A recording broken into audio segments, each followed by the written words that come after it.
Hey, thanks for joining me.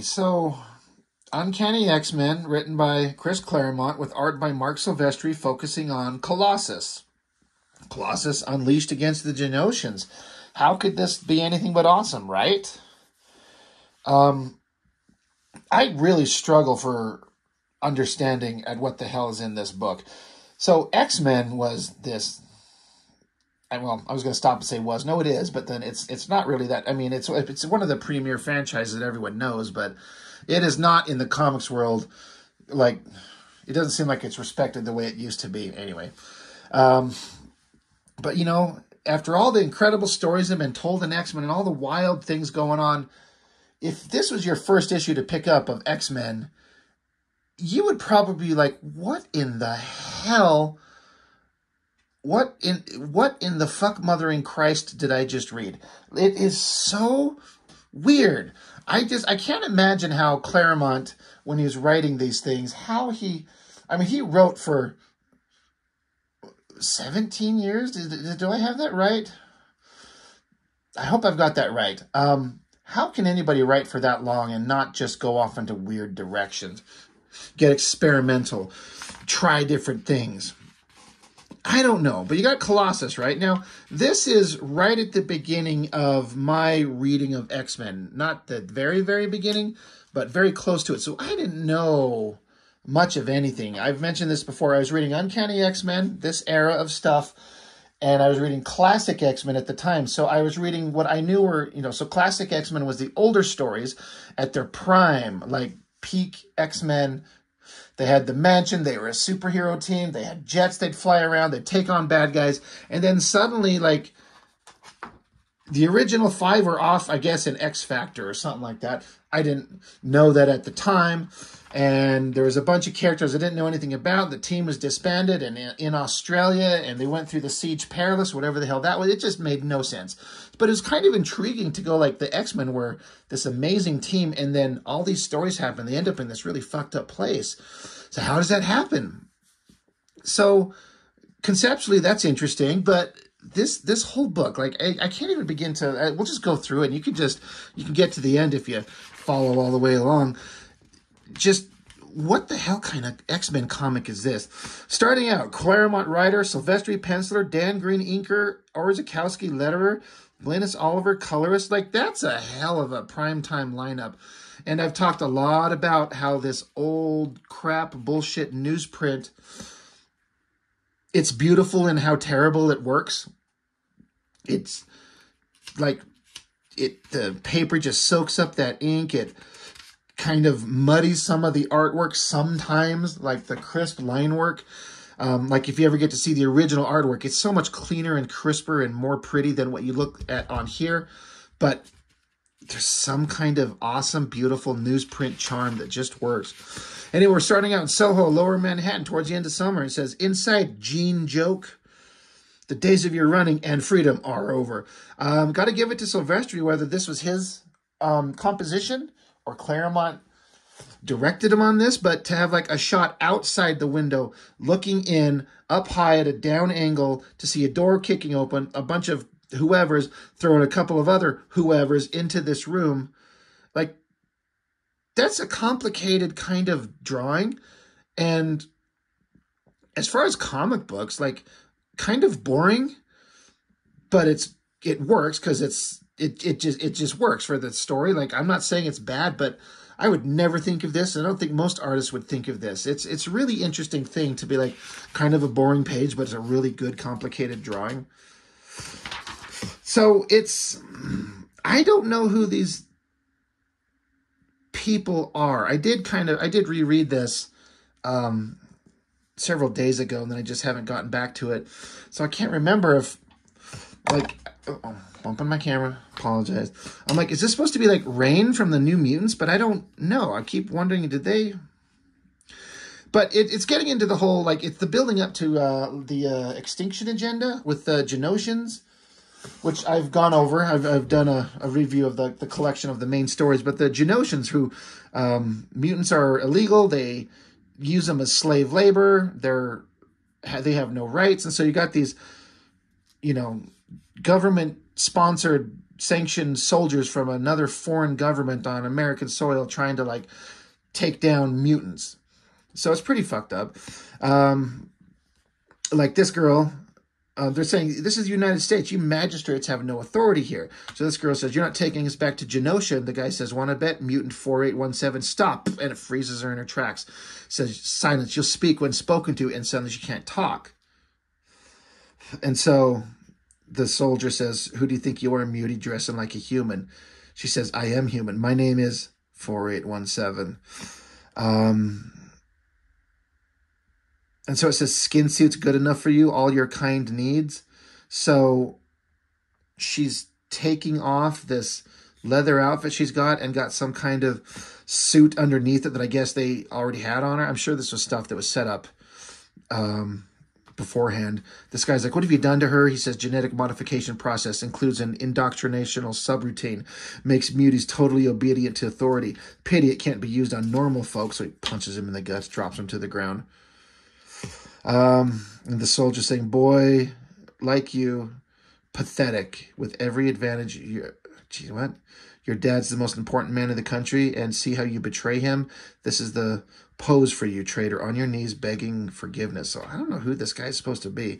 Anyway, you're getting the point. But they're in this room, and then suddenly, naked fucking muscular guy. It's Colossus. It doesn't say so, but you're supposed to know that. There he is, a big, muscular dude, naked as can be, with the shadow just cutting across his ding-dong. Thank goodness for all of us.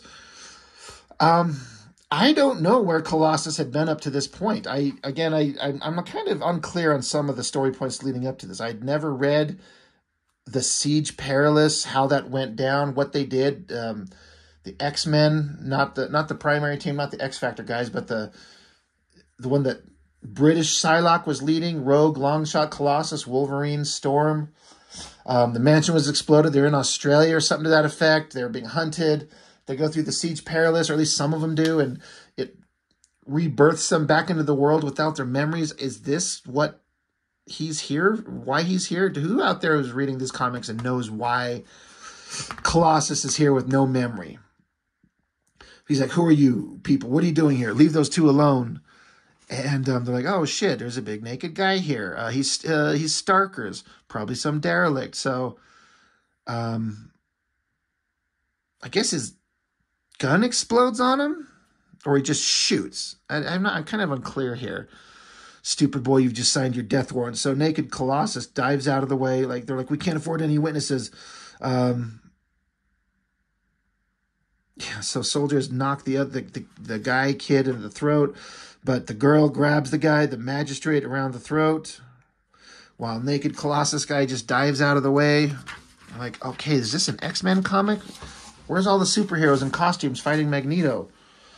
I'm not saying that's how every X-Men comic needs to be, by no means. I mean, like, going off into like all different storylines and getting to some character moments are way, way necessary. But just we'll just keep going. So they're fighting the magistrates, and then naked Colossus gets the drop on one of them, dives towards this big window, smashes out. I guess naked Colossus is bleeding, or he got shot too. It says took a roundage. It looks painful. And then he's about ready to push naked Colossus out the window, but then the guy gets a gun, puts it to his head. What's interesting, this is a stupid little random tangent, but Silvestri, these kind of like weirdly shaped, organic looking, silly looking guns, this is like the start of Silvestri leaning into that big time in his Cyberforce and kind of Image Comics work. It's something that he does really well. He just kind of draws, he's really good at just drawing kind of weird, innocuous shapes and clumping them together in what looks like a weird sci-fi kind of cool weapon. He does that really well. And I can't pass up mentioning how seeing Silvestri inked by Dan Green is always good. It was best on on the Wolverine book. This is good, but it's just, again, where are the X-Men? So now they're at a hospital, and the girl and the guy are like, hey, thanks, giant, naked, muscular stranger with a huge dick. Thanks for helping us out. And he's like, no problem. They're like, say, do you have a place to stay? Because if you don't, we have a room to spare. And naked Colossus is like, that's very kind. I have nothing. I am as you see me. So I guess they're going to take a naked Colossus guy back home with them because he was just a big naked guy in the room. And they're like, hey, I don't know who you are, but you fought off the bad guy, so come with us. Okay. And then there's this. And then the other element of this comic is about Dazzler. Again, I read the classic X-Men, and I've got videos on those where she was introduced, kind of brought along in the Dark Phoenix saga story. But then I don't know, she kind of comes and goes. It feels like the character was kind of popular, but was she not super popular? People didn't want her in there. I don't know. But once again, she's been missing. Did she go through the Siege Perilous? Is that another follow-up on this? This is in Hollywood. Some security girl, and they're going through a bunch of boxes, and they find a movie reel of Dazzler, the movie. Oh my gosh, it says. Okay, these are great X-Men comics. Another day on a Malibu shore, you see this big hulking figure with like Cyclops visor, and he looks like a piece of beat meat. And he's talking, but you can't make it out. But then as he continues talking, you start picking up some words. Deaf some? Better be. Or dead. Way I've been yelling. This is a private beat, sweets. Can't crash here. No matter how strung out you feel. And then he's like, geez, I'd do better talking to the dirt. Mel Prophet was still high rolling. I figure you for one of his drop-offs. Give yourself a break, girl. You don't rock it out of my sight on the pop. I gotta call the law. So anyway, as the story is being told with this ridiculous dialogue, he's looking down at somebody, and this person is unconscious, and they're trying to come back into consciousness in theory, but he doesn't recognize. He just knows there's a body out here on the beach, covered in seaweed or something. And then he says, don't believe I said that. So much for the ideals of Ute. Time was not so long ago. Nothing make me call the cops. But he's unwrapping her, and it sees a woman's face. He's like, I guess you gotta give a guy some property to care for. You co-opt him into a primo pig. Holy, it can't be Ms. Allison? So, after all that slow build-up that I went on to just explaining this scene, it's fucking Dazzler on the beach, wrapped in seaweed or something. Who's this guy? The guy who goes on to be a strong guy in X Factor? Guido? This is him, but his early version of him, he talks like a fucking ape. And he looks like one. He looks like a piece of ape shit, wearing Cyclops' visor. I don't know what the hell Claremont, I assume, created this character, what he thought this guy was, or what the interest was. I'm going to make something weird and gross. Great drawing by Silvestri. I like the nose and the mouth. Anyway, there she is, peeking her eyes open. He's like, Dazzler. And he says, aw, cheese, Ms. Allison. Didn't mean nothing what I said earlier. Orders, you understand. Gotta keep on my toes, else the house would be up to its rafters in groupies and cheap shot paparazzi. But since you're one of the Lila Cheney band, you get free and fair use of her spaces. And he goes into the home, carrying her into this big, crazy house. Yo, house, roll out the red carpet. We got an emergency here. Why didn't you tell me we had family on a beach? I had to fall over her doing my morning constitutional, else I wouldn't even known she was there. Jesus Christ, this is hard to read. But the house is some kind of technologically advanced thing with an AI that says, apologies, Guido, my sensors scan the locality as clean, no trespassers. So he's like, so what is this then? Chopped liver? All non-sentient systems report there's nothing in your arms or on the medical palette. So basically the computer's saying they can't read her there. Now that was something that will come up later. So the X-Men somehow did something to where they cannot be detected by technological means. And apparently it still extends to her, even though, why is she here? Where was she? Somebody please tell me where Dazzler was and how she ended up on this beach here. I would love to know. I don't really care for the character that much, but I'm curious as to what and why. So anyway, Guido, he's like, better get him checked because you're malfunctioning. The computer AI says, on the contrary, all nodes register optimum performance levels. A fascinating conundrum. She's clearly real, yet to many of my component elements, she simply doesn't exist. He says, can you help her? And it says, one can but try. Man, that is Claremont dialogue if I ever heard it. Another scene. There's a guy taking shots with the camera. Pff, why are we doing this? And he's like, because I hate you. Pff, but why this? Because you're strong and tough and smart. Come on, baby, work for me. He's taking pictures of somebody. And, you know, this is all good. Silvestri, he does organic gross so well. I don't know who this is. I don't know what's going on. I almost said McFarlane. Jesus Christ, he just got done reviewing a Spawn comic. Sorry. Does Claremont even know what's going on? Yes, I'm sure he does. But he... Okay, we're on page 13. Are there any fucking X-Men in this? I mean, we say Dazzler, but she's unconscious on the ground. And a guy who we guess is Colossus, but he doesn't know memory. Is this the Morlock mask? Yeah, face facts, Callisto. Yours broken is my mirror. Ha ha ha. Great drawings. Anyway, we're back with whoever these people were in this apartment in Soho. Good, you know, city shot. That works.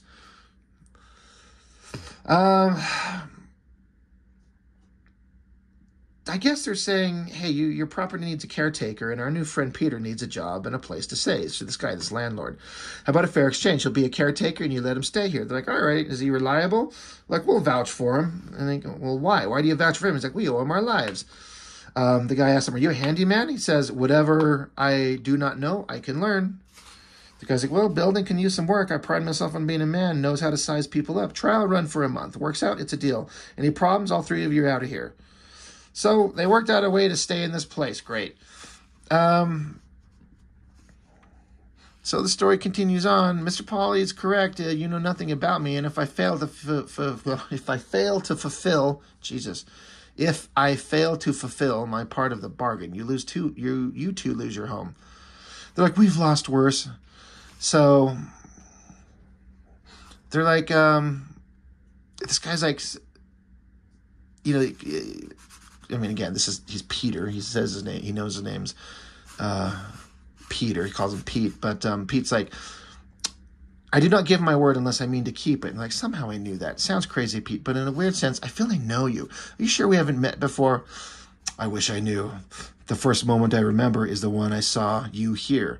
I kind of like this shot of him standing at the window in the silhouette. He says, I know my name is Peter Nicholas, which is sort of correct. And I have a sense of this city and country, and so I suppose I must be both American and New Yorker. But as for the rest, Philip, who? And he sees this hot girl outside the window on a billboard. Who is that? He's like, that, my friend, is a seemingly... the latest, my friend, in a seemingly endless succession of babes proclaimed by Madison Avenue and fashion mags as the most beautiful woman in the world. In this instance, they may be right. It's only a billboard, Pete. Even if this woman does exist, how can the reality even begin to be a match for the fantasy? So, I'm lost. Who the fuck is this girl, and why is he watching her? I mean, it's all like the mystery and the drama. We're going to find out. But does this feel like an X-Men comic? God. Now we're back with some Hollywood people, and they're on a movie set. I don't know what the fuck this has anything to do with anything. I am so uninterested.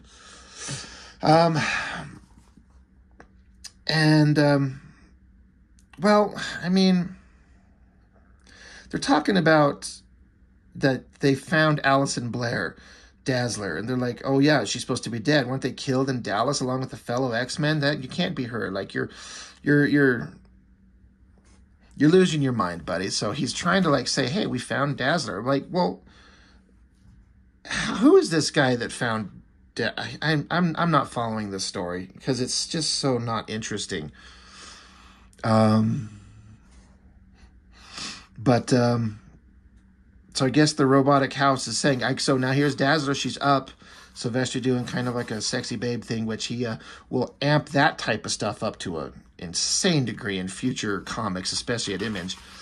Is there anything I can provide, Ms. Blair? I don't know, House. Is there anything I need other than my memory? So this floating chair comes along and scoops her up and flies her into another room, into like a giant, like a band that's playing music. Why is any of this necessary? What the hell is this? This robotic house, a floating chair that picks her up, takes her into another room. I don't know if she's looking at holograms or pictures. She says, house. Why do I have black hair with the band and blonde by myself? You were in disguise. So I guess the house is trying to explain to her who she used to be, but she doesn't have any memory of that. Mutants in this society are not currently or generally well regarded, and those such as yourself with public superhero personas, even less so. She's like, Dazzler was a superhero, albeit an occasional and reluctant one. Her final affiliation was a member of the group of outlaw mutant heroes known as the X-Men. Where are they now? Reportedly slain some months ago. So there's that team. Havoc, Psylocke, Rogue, Storm, Wolverine, Longshot, Colossus. So am I really Dazzler? Am I her? Am I a ghost or an imposter? And the house is like, I don't know. And so house, in a mess like this, what would Dazzler do? And the house says, go cruising. Doll me up then and point me in the right direction. Maybe I'll get lucky and something will click and I'll figure out what the heck I'm doing here. Okay. Muir Island. All right, we know that. We got, looks like Legion. He was a kind of an interesting guy that I missed the main stories on. There's Banshee, there's Forge, and I guess Moira McTaggart dressed in like dominatrix gear. And oh yeah, they're doing the Scottish accents. Dinna be smart, young man. Hate that fucking shit. You know, there's so goddamn many story points going on, and none of these are interesting. Back with Peter Colossus, who doesn't have his memory. I like this panel with kind of it's like a basic 1-point perspective background, but it completely works. So Peter's outside taking garbage out, and then just randomly, somehow, hot girl, she's not anywhere right there. You can't see her anywhere, but she appears and bumps into him. He drops his trash. He's like, you. And in his thoughts, he's like, oh, the woman from the billboard. He's like, are you all right? That was a nasty tumble. Let me help you out. And in his mind, he's like, how can anyone be so beautiful? He says, I'm Peter Nicholas. In his head, she's flawless, perfect. You were running so hard. Is someone chasing you? Are you in trouble? But she just says nothing and gets up and walks away. He's like, please, let me help you. At least tell me your name. She says, what you don't know can't hurt you. So a limo pulls up and she gets in it. And he's like, that looks such desperation. Whoever you are, whatever it takes, I swear we shall meet again. That is some stalker fucking shit. Stalking motherfucker. Like, what the fuck is going on? No memory Colossus, just taking out some garbage. A girl just appears, slams into him, and she says, don't bother me. What you don't know can't hurt you. He's like, I will find out who you are. I swear on my soul. Jesus Lord. Back inside. I guess he told his buddy, like, yeah, you ran into her. You should chase her down, or maybe you shouldn't. I don't know. Colossus is over here. Or it's not Colossus, Peter. He's replacing panes of glass, and then he's this other guy's flipping through his sketchbook because Colossus can draw. Respect. I like the artist.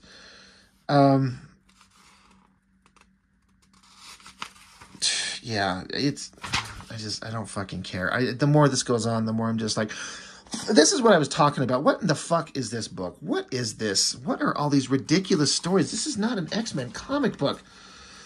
I don't know who these guys are. I love the artwork. I love these faces that Silvestri does. That's great. And then they're at a hot box club so exclusively cool it doesn't have a name. Jesus Christ, Claremont.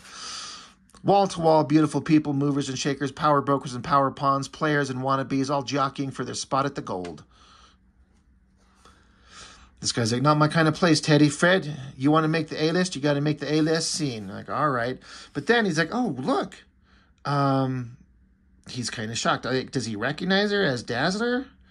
The guy's like, I'm sorry, don't you remember me? She's like, should I? I suppose not. It was a while ago. I didn't mean to bother you. And so she's like, oh, it's no bother. Actually, you're the first person here who hasn't looked at me over like a piece of fresh meat. Would you like to go somewhere a little more civilized? She says, I'd love to.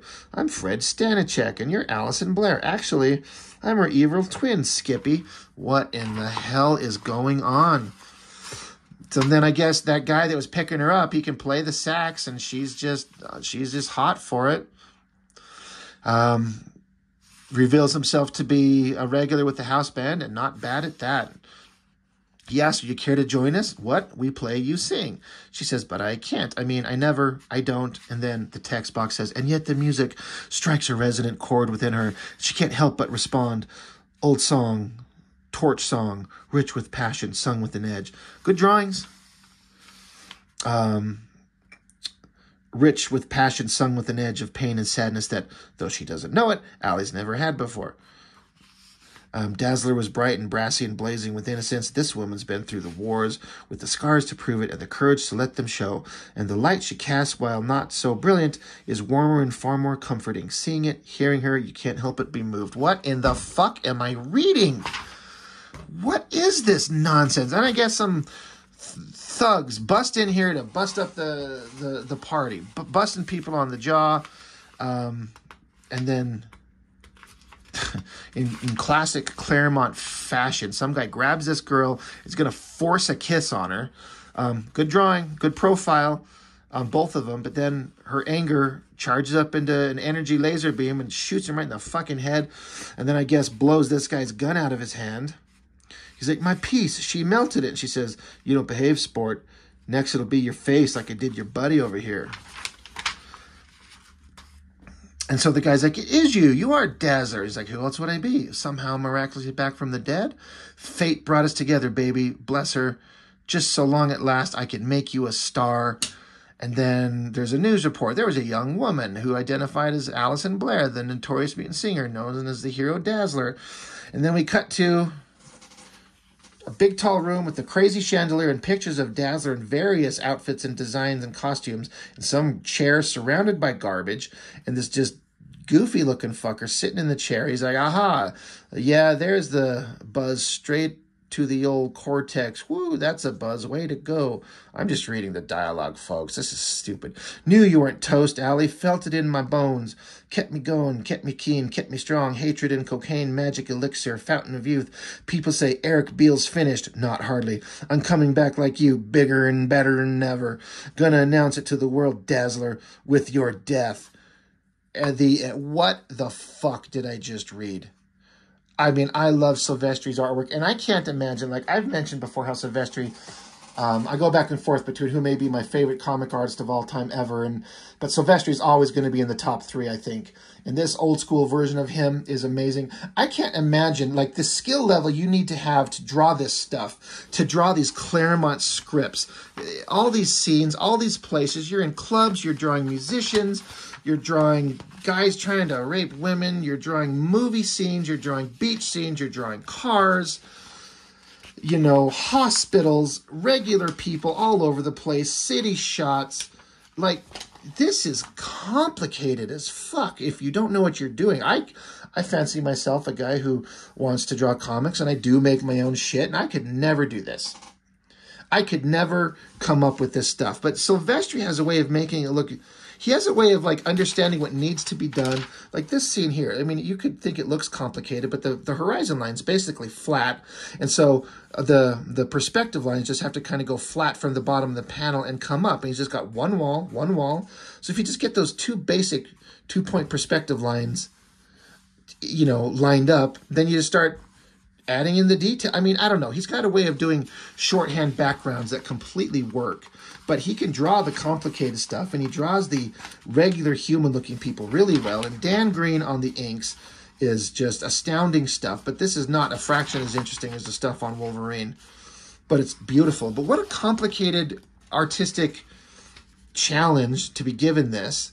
But what the hell is this story? There's 20 different plots going on. What was this? What was the point of this? This one page of Mask and Callisto. I mean, I'm sure as goes on in these X-Men comics, it's a story point that'll be picked up later and not ever finished for 2 decades. Just, this shit just, I was reading this, I'm like, I thought these old Uncanny X-Men books were the highlight of the X-Men, and I still think they are, but this is just off the fucking rails weird. So weird. And it sets up, like, the idea, Colossus, I guess he's been missing, right? So he's back, and look at him, just this giant, beautiful shot of him beating the shit out of some people. Does that happen? I guess if you consider these first 2 pages where he kind of jumps out of the way of some bullets and then wrestles a guy out the window. Colossus unleashed against the Genosha. That's a fucking lie.